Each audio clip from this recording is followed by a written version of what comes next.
Mirador. Ici, nous dévoilons l'envers de la tapisserie. Mirador, l'instant vérité sur la gouvernance, sur comment chaque franc du contribuable guinéen est dépensé. Mirador, tout sur les dessous des cartes politiques sous les tropiques en Guinée. Aboubacar Diallo. Vous nous rejoignez sur www.filmguinée.com ou encore sur la page Facebook de Film Guinée, la chaîne YouTube de Film 24 ou encore notre appli en version Android et iOS aux quatre coins du monde. Vous avez fait le bon choix. Merci de nous rejoindre. Nous sommes ensemble jusqu'aux portes de 11h. L'équipe mobilisée pour vous servir. Talibé Barry, bonjour. Bonjour le juste et bonjour à tous. Bienvenue. Akoumba Diallo, bonjour. Bonjour Aboubacar, bonjour à nos chers auditeurs. Ibrahim Assouri, Lincoln Souma, bonjour. Bonjour Bakar, bonjour aux populations de Kalom, Bagata et Lambani, Kaporo. Bonjour à toutes et à tous. Bien. Bonjour Mohamed Kaba, l'enfant de Kankan Madina. Tout à fait, l'enfant de Madina. Bonjour bonjour auditeurs, bonjour téléspectateurs. Bien. Et cette autre Amazon qui nous rejoint, Garay Girassi, de Girassi Kunda, on va dire comme ça, qui nous rejoint. Bonjour Garay. Bonjour. Bienvenue. Ouais, merci beaucoup. Bien. Quel sentiment rejoignant l'équipe pour cette première? Un sentiment de reconnaissance vis-à-vis de la direction de Film FM. Également un sentiment de redevabilité vis-à-vis de la direction des auditeurs. J'ose croire que je vais m'appliquer davantage pour pouvoir être à la hauteur. Je pense que les auditeurs attendent beaucoup de moi. Bien, voilà. Je pense que voilà, il mérite amplement sa place dans cette équipe. Il faut rappeler Diarra Girassi par endroit auteur, donc voilà, donc écrivaine, si on peut se permettre. Merci en tout cas de rejoindre. Bienvenue donc dans la tanière. Allez, c'est lancé. C'est Barbant. Les antivaleurs Mirador, c'est Barbant. Les antivaleurs sous les fourches codines de nos chroniqueurs. Forcément, pour coller à l'actualité talibé, administration publique, des soutiens de l'ex-président Alpha Condé dégommés. Dégommé, le premier dont le nom ne passe pas et dont le limogeage justement retentit dans les esprits, c'est bien évidemment celui qui tenait jusque-là le rôle de directeur de l'Agence nationale d'aménagement des infrastructures minières de Guinée, Anaïm Cissé.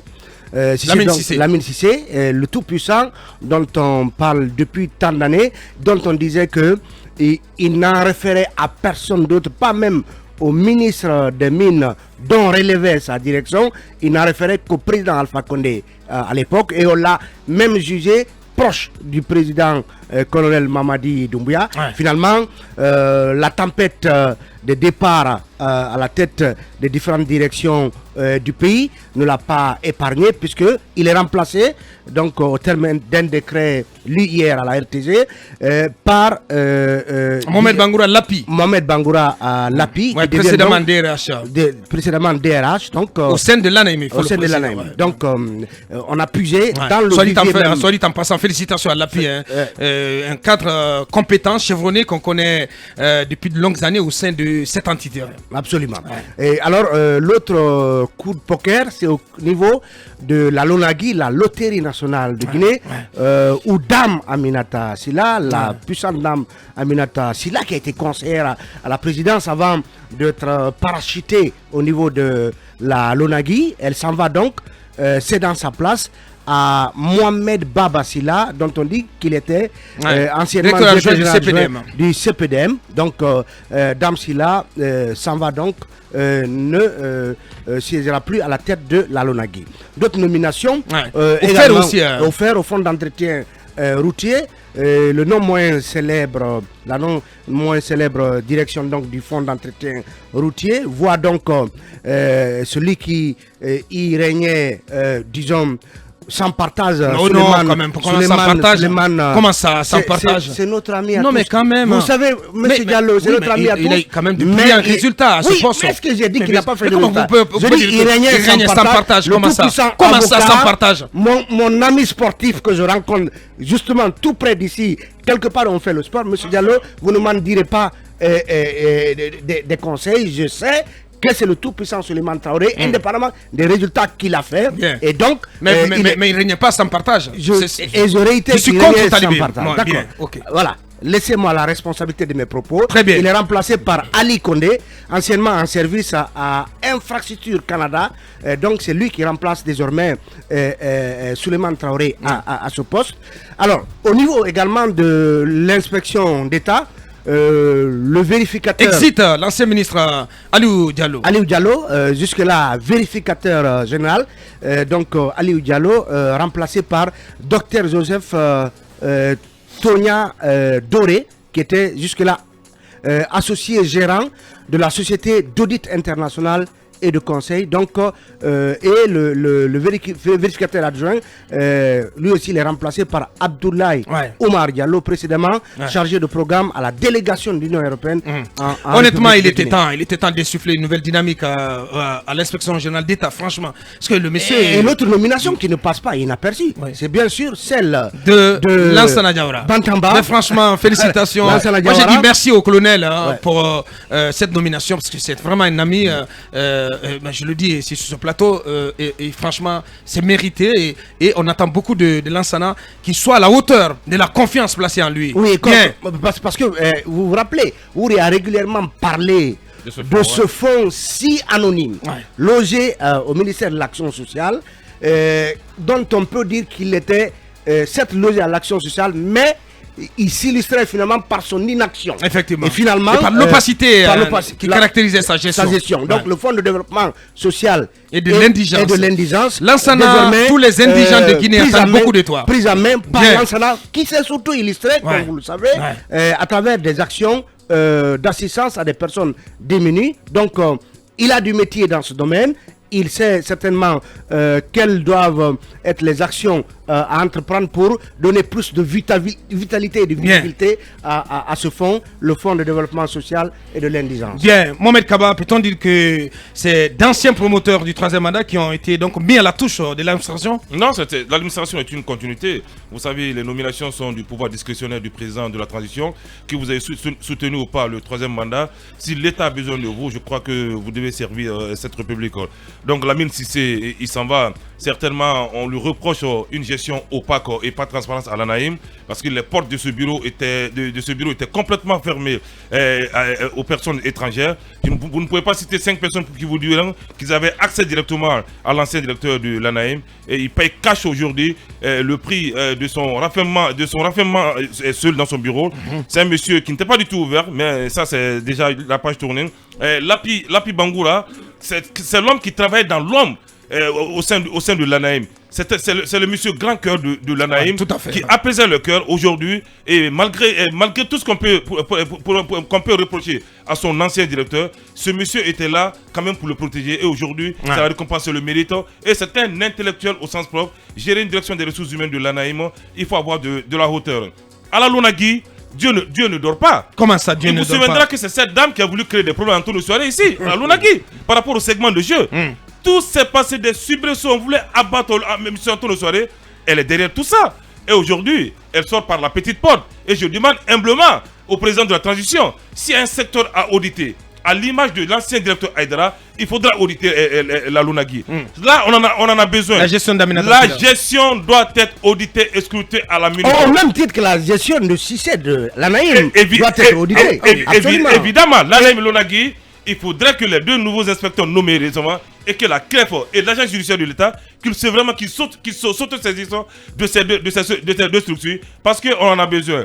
Lansana Diawara, vous vous souviendrez que le fer d'abord. Le fer. Monsieur Souleymane Traoré qui a géré le fer pendant quelques années, il faut reconnaître d'abord, ce monsieur a eu des relations difficiles à l'époque, un moment, avec son ancien ministre Moustapha Naïté. C'était pas le parfait amour, mais il a pu bifurquer, il a pu échapper à tout entre guillemets les maladresses liées à l'administration, et il a dressé son chemin. Par sa position politique, bien sûr. Non, ils étaient tous politiques. Mais ils étaient tous dans le même bateau, dans le même navire, dans le navire jaune. Vous savez, le fonds d'entretien routier, a besoin vraiment de renouveau. Il faut le reconnaître ainsi. C'est vrai que Souleymane Traoré a fait ce qu'il pouvait faire. Ouais. Il a eu les coups de franche, il a eu l'appui politique et administratif de l'ancien régime. Je crois que souvent, arrivé un moment, il faut savoir céder la place. Et tenez-vous bien, c'est un grand avocat, un grand juriste. Et désormais, il sera dans la consultation. Bien. Parce qu'il a déjà consulté à l'étranger pour des Mais travaux. attendez, c'est ce qu'il vous a dit? Je vous dis qu'il sera dans la Dans consultation. ce pays, Il on sera- peut être dégommé aujourd'hui et espérer. Non, il est dans la Trouver un autre consultation. poste C'est de un main. monsieur. Bien Non, entendu. attendez, Bien d'accord. entendu. C'est C'est un le cas de monsieur qui Curtis déjà qui ne a préjugez rebondi pas de sa à destination. Total. C'est un monsieur qui ne désespère pas. Et Lansana Diawara, vous savez, ce monsieur s'est illustré à travers la faillite de la Badam à l'époque. Oui, tout à fait. Ouais. Lorsque la Badam avait Et, faillite, ouais. il s'est mis devant. Ouais, il était Les l'avocat clients, défenseur, Il a ouais. été gazé. Ouais. Et vous vous souviendrez un moment, sa maison des associations a été gazée au temps du régime Alpha Condé. Ouais. C'est un monsieur qui a su vraiment éviter tous les obstacles. Il s'est pris son Il avait mis chemin. en place à l'époque l'union des usagers des banques. Des UAG Bank. Ouais. Et félicitations à son mentor Dansa Kourouma. C'est un pur produit, un élève du docteur Dansa Kourouma. Et il le mérite amplement. Très bien. Merci. Garay, un mot là-dessus. Est-ce que vous avez le sentiment que voilà, c'est la décantation qui continue, le colonel voilà, est sur sa lancée d'assainir, je ne vais pas dire quand même d'aseptiser l'administration de tous les promoteurs du troisième mandat, même si dans le sens contraire, on assiste au retour quand même de certains de ces promoteurs du troisième mandat. Bon, moi je pense que rien n'a changé puisque c'est l'un ou l'autre. On a vu quand même que des promoteurs du troisième mandat ont été nommés à des postes clés ici. Et on a vu également, on a connu aujourd'hui certains départs. Je pense que l'administration c'est la continuité, c'est pas un héritage parental à vouloir quand même s'éterniser au poste de responsabilité.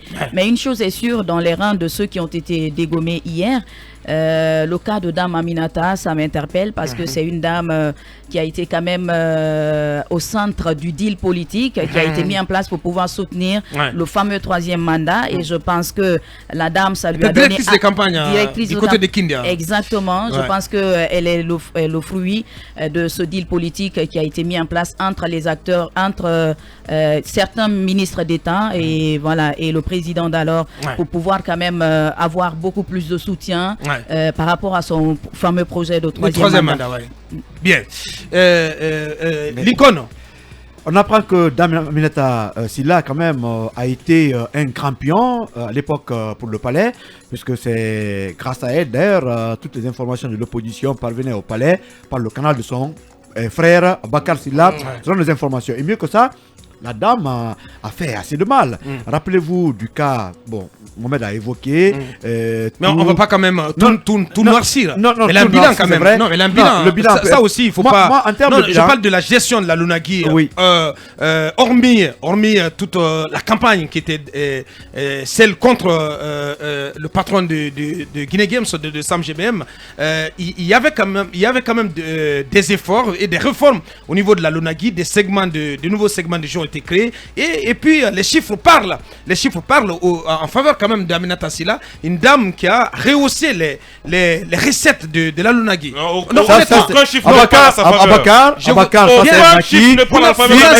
Vous n'en savez absolument rien, monsieur. Je voudrais pas. Non, mais je voudrais pas. Non, mais attendez. Soyons honnêtes quand même. Ne nous inscrivons pas quand même à vouloir tout noircir, tout peindre en noir. Cette dame, elle a quand même fait des efforts. Elle a relevé les chiffres de la Lunagui. Allez-y au niveau de la comptabilité, vous allez vous en rendre compte, monsieur. Voilà, c'est pas quand même une monstre. Oui, mais Abakar, ne m'imposez pas votre opinion. Non, je vous impose pas mon opinion. J'ai dit... Je sais ce que je sais. Il y a Aminata politique et Aminata gestionnaire de la Lunagui. Maintenant, j'en viens. Je sais que politiquement, elle a joué beaucoup de pions pour le parti. Très bien. Et au pouvoir pour le troisième mandat. Mais demandez-vous aujourd'hui que sont devenus les travailleurs de PMU qui, en tout cas, aujourd'hui, ont été récupérés par la Lunagui. Beaucoup se plaignent parce qu'il y a eu beaucoup de promesses lorsque le PMU a été récupéré. Tu connais une seule structure où les gens ne se plaignent pas? Non, mais est-ce que le même à Film ici, les gens se plaignent. Non, mais attendez quand même.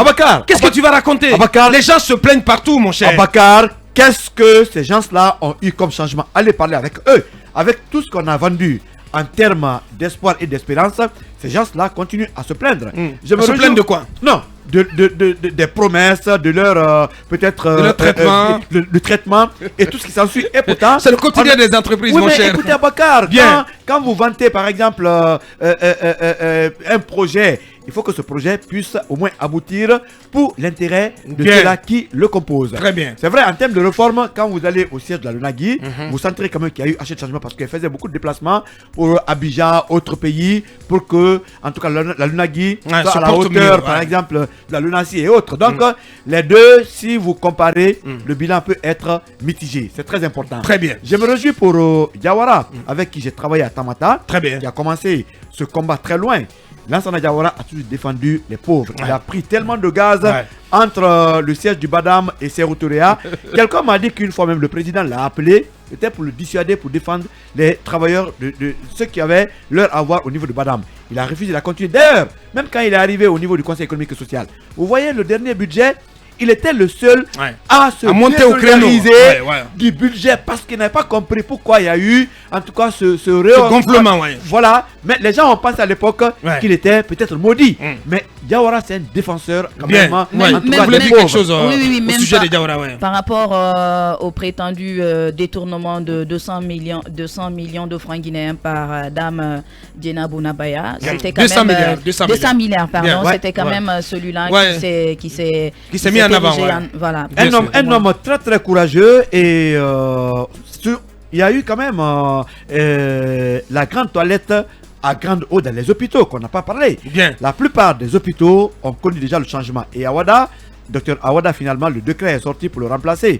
C'est lui qui a assuré l'intérim, est devenu le DGA et un autre DG est nommé par le président de la République. J'espère que Dr Awada est tranquille puisque c'est un décret cette fois-ci qui remplace. Il va se reposer finalement. Ah ben voilà. Et cette réaction de Célestin Kelebi Kamano, bonjour à toute l'équipe. Je suis totalement d'accord avec Mohamed Kaba ce matin. L'ancienne directrice de la LONAGUI doit être auditée et poursuivie faute de malversation financière à la LONAGUI. Elle s'est acharnée contre mon président Antonio Soare. Aujourd'hui, cette dame sort par la petite porte. Akumba. Écoutez, tout finit par finir, non? Bien sûr. Bon, félicitations à Bangoura. Lapi. Bangoura Lapi, que je connais un peu, que j'ai fréquenté. Et je l'invite à la prudence. À la prudence parce que quand on est à un service qui reçoit beaucoup d'argent, cet argent est destiné à être investi. Il est facile que quelqu'un vous pousse, puisque c'est vous qui décaissez, à ce que vous sortiez et que lui, il en profite et vous en répondrez des actes.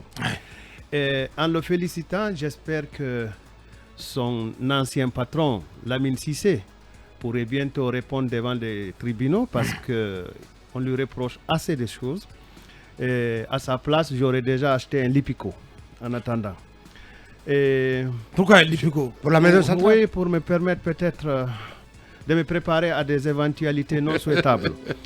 De méchant ce matin. Oui, non. Si c'est, tout le monde sait. Tout le monde sait. S'il y a des taches noires dans la gestion du ministère des Mines, je pense que c'est en partie de la responsabilité de Cissé et de celui qui était au fonds minier dont je ne connais pas tellement le nom. Je pense qu'ils peuvent se préparer. Si en tout cas le colonel est en harmonie avec ses déclarations, il y a beaucoup parmi eux qui doivent se préparer et qui devraient acheter des Lipico en attendant que l'imam Sidi Touré prie pour eux afin qu'ils soient devant un juge clément. Bien. Pour la LONAGUI, je ne connais pas tellement Dame Aminata Silla. Je ne sais pas si elle a servi de lien à des activités probablement frauduleuses. Mais tout ce que je sais est que quand on est à une régie de ce type, une régie financière de ce type, dites-moi un seul directeur de régie financière en Guinée qui n'ait pas fait campagne pour le 3e mandat. Il n'y en a pas. Opposez-le-moi. Il n'y en a pas. Je pense que ça dépendait d'un environnement qui était là. Bien sûr que vous me direz qu'un ministre a démissionné pour dire que je ne cautionne pas Yero Baldé. Mais tout le monde n'est pas né sous la même pluie. Il y a cela. Pour le faire, je pense qu'il y a des réformes qui sont en cours. Des bailleurs de fonds s'intéressent au fonds d'entretien routier et ces bailleurs de fonds, en tout cas pour ceux avec lesquels j'ai échangé, pensaient qu'il fallait restructurer l'affaire, qu'il fallait trouver une nouvelle équipe de gestion et qu'il fallait en quelque sorte financer les activités d'IFER par des structures bancaires ou des institutions financières au niveau international qui recruteraient des cabinets qui vont suivre les travaux de construction de nos routes parce qu'on estime que le fer ne fonctionne pas bien. Monsieur Suleiman, vous êtes avocat, vous connaissez le droit, préparez-vous. Pour M. Tounia Doré, je ne le connais pas, mais je sais que le vérificateur a obligation de déposer au moins un rapport sur le fonctionnement de l'État. Je n'ai pas dit d'une structure, de l'État au président de la République. J'espère qu'il va respecter cette tradition-là pour que...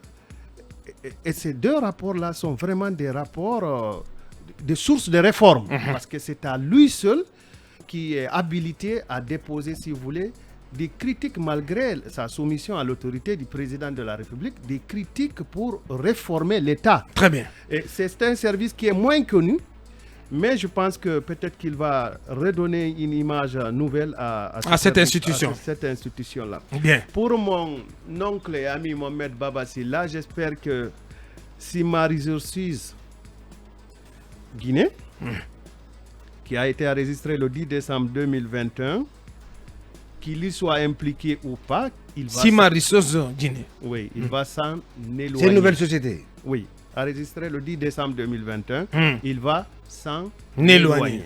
Parce que là où il est, ça devrait être, il devrait avoir une très grande sérénité morale pour pouvoir travailler et aboutir à des résultats fiables.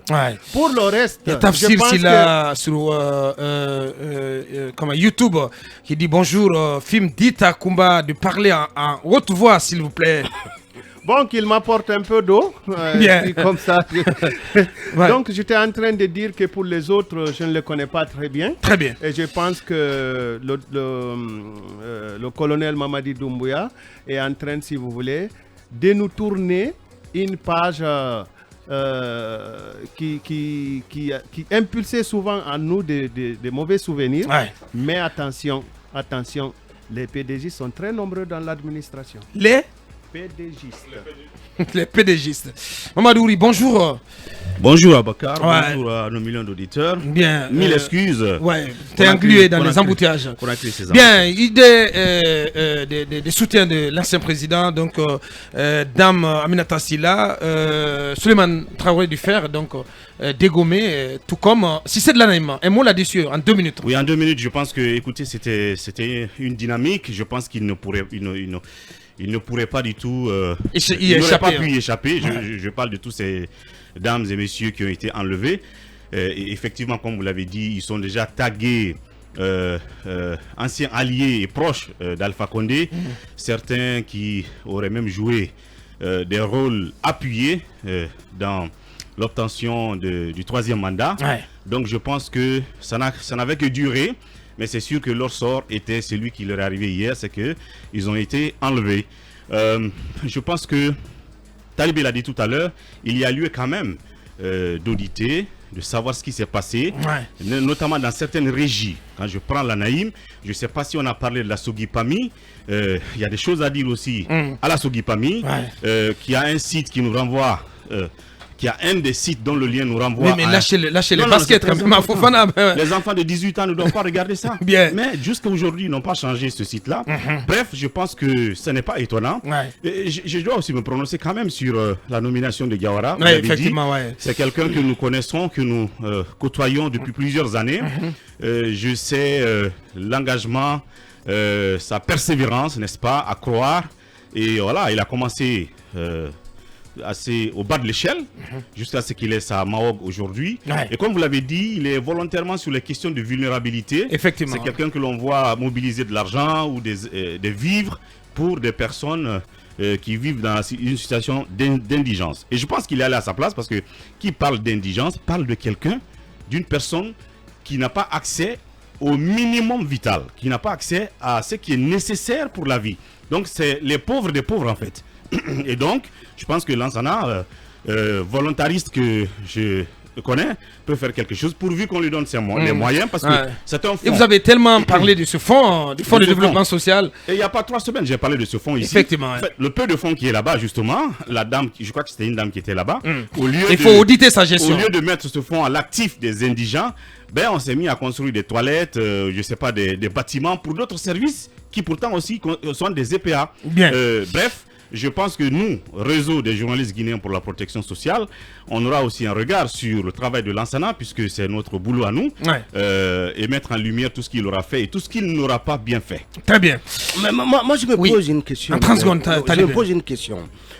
Lorsque un directeur général qui a fait des années, on lui reproche une gestion opaque, et après, c'est de façon, c'est fréquent en tout cas dans les nominations. Après, c'est ou un directeur des ressources humaines ou un directeur financier qui a travaillé des années durant avec ce directeur dont la gestion est incriminée, qui est souvent nommé pour le remplacer ou qui vient comme adjoint. Est-ce que la mauvaise gestion reprochée à ce directeur partant n'éclabousse pas en partie aussi ce directeur des ressources humaines ou ce directeur financier qui est nommé pour le remplacer? Oui, c'est des questions à se poser. C'est une question à se poser. Parce que vous ne me direz pas... vous le coulez l'API ce matin. Non, c'est pas lui. Je ne parle pas de l'API. Très bien. Parle hier et des jours passés, on a vu que certains qui étaient aux impôts, à qui on reprochait d'avoir roulé pour le 3e mandat, ont été nommés à d'autres postes de direction. Je veux dire que justement là où on attend le colonel, vous savez, quand on a parlé ici de non-recyclage, j'ai dit que le plus important, ce n'est pas de ne pas recycler ces personnes à qui on reproche des choses. Si tel est que ils sont soupçonnés de détournement ou de malversation, on ne doit pas se limiter à ne pas les reconduire ou à ne pas les nommer à de nouveaux postes. Mais il faut aller au bout de la démarche, il faut aller au bout de la logique qui voudrait que lorsqu'ils ne sont pas reconduits pour leur mauvaise gestion, qu'ils soient poursuivis. Et c'est justement à ce niveau qu'on attend le colonel pour que tous ces prédateurs présumés répondent justement de leur mauvaise gestion. Et très rapidement, moi j'ai une petite observation pour les nominations. Par exemple, celui qui a remplacé Souleymane Traoré, on nous dit Infrastructure Canada. Qu'est-ce qu'il faisait au Canada, Infrastructure Canada? C'est quelle était sa fonction réelle? Donc les nominations posent problème aujourd'hui. Ça veut dire que même si vous étiez comme ceux qui sont agent commercial à Paris, ceux qui sont arrivés à la tête de l'RPT, ben j'ai aucun problème, j'ai pas de doute parce que je les connais pas. Mais quelqu'un qui vient de Vodacom ou Vodafone Mozambique ou quoi? Vodafone Mozambique, ou il était agent commercial. Ben, franchement. Voilà, ben c'est ça le problème. Bien. On nous vante des structures, après on dit tel est nommé, on va essayer de suivre tout ça parce que j'imagine qu'on va très vite regretter le départ de Mami Diaby de cette institution, la RPT. Allez, la suite dans un instant.